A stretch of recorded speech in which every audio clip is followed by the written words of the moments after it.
So let's go ahead and check to see if that -1 really is a 0. So you'll notice that I've taken all of these coefficients, the 1, the 9, the 25, and the 17, and I've just created a nice pristine new synthetic division tableau because I ran out of room over here. So, okay, let's see what happens with that -1 then. I'll bring down the 1. -1 times +1 is going to be -1. 9 plus that -1 is going to be 8. -1 times 8 is going to be -8. 25 plus a -8 is going to be 17. -1 times 17 is -17. Hey, that really is a 0 then. So now we started with a 4th degree polynomial, did one synthetic division. That takes us down to a 3rd degree polynomial. Then we did another synthetic division, and now we're down to a 2nd degree polynomial. So let's write down our depressed equation. The depressed equation is x squared plus 8x plus 17 is equal to 0. Now, as you look at this depressed equation, again, we have our 3 main techniques. We can use the zero factor property, we can go ahead and complete the square, or we can use the quadratic formula. This particular polynomial on the left-hand side does not happen to be factorable. So we're going to have to use one of those other techniques. We would have to use completing the square, or we'd have to use the quadratic formula. I'm going to go ahead and choose to use the quadratic formula. So we're going to have x is equal to, and it's a big old fraction. First off, we have -b in the numerator. So it's going to be -8 plus or minus the square root of b squared. Our b is going to be 8 squared minus 4 times our a value of 1 times our c value of 17. And this is all divided by 2 times our a value of 1. Well, now that we have this then, let's go ahead and do some simplification in terms of the multiplications, then do some simplification in terms of the radicals, and then finally do some simplifications in terms of the fractions. So we have -8 plus or minus. Well, 8 squared is going to be 64. And then if I multiply 4 times 1, that's going to be 4, times 17, we're going to get a -68 there. And this is all divided by 2 times 1, which is 2. Well, now I can go ahead and do the subtraction. This is going to be then -8 plus or minus the square root of -4 divided by 2. Well, now that I have that then, -8 plus or minus the square root of -4, I can go ahead and think about that in terms of simplifying my radical. Square root of -4, using the same kinds of ideas we talked about earlier in the section, that's going to end up being a nice complex number. So I can think about this as the square root of 4 times -1, all divided by 2.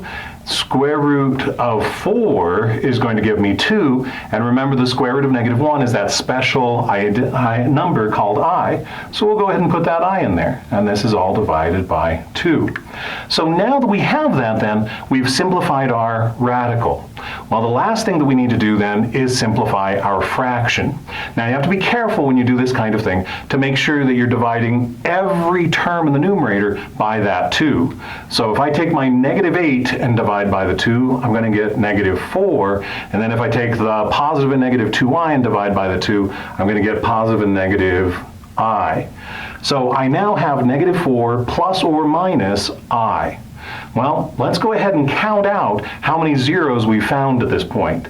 We have the -5 from step E, we have the -1 from the beginning of step F, and we have 2 more here, because remember, the plus sign is going to give us one 0, and the minus sign is going to give us the other.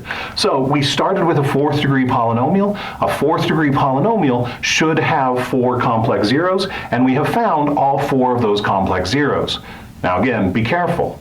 These guys look like complex zeros to most people, but -5 is a complex number as well, because remember from the beginning of this section, every real number is also a complex number. So -5 is a lovely complex number, and -1 is also a nice complex number as well.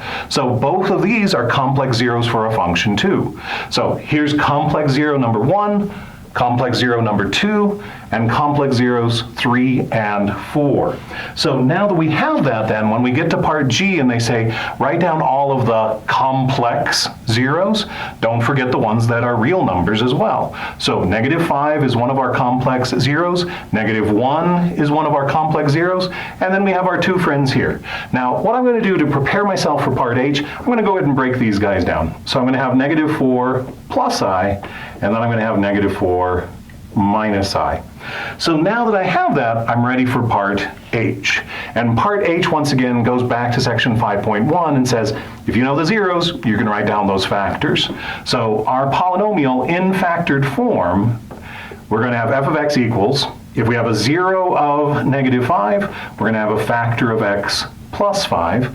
If we have a 0 of -1, we're going to have a factor of x plus 1.